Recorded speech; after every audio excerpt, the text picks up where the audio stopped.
ଭଲ ଲୋକ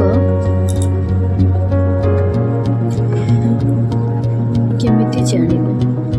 ଗାଁରେ ଜଗନ୍ନାଥ ନାମକ ଜଣେ ଭଲ ଲୋକ ରହୁଥାନ୍ତି। ସେ ଅତ୍ୟନ୍ତ ଦୟାଳୁ, ସହାୟକ ଏବଂ ସମସ୍ତଙ୍କ ଉପକାର କରିବାକୁ ପସନ୍ଦ କରୁଥାନ୍ତି।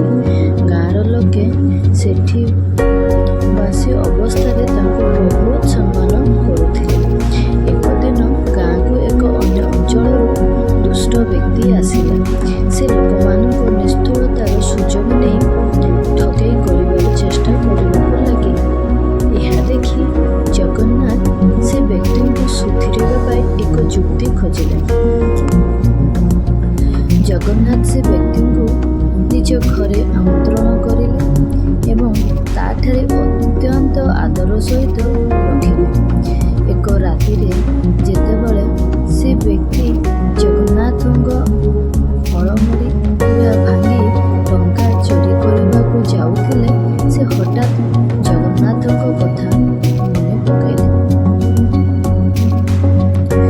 ମଣିଷ ତାର କାର୍ଯ୍ୟ ଦ୍ୱାରା ନୁହେଁ ଚିହ୍ନଟ ହୁଏ।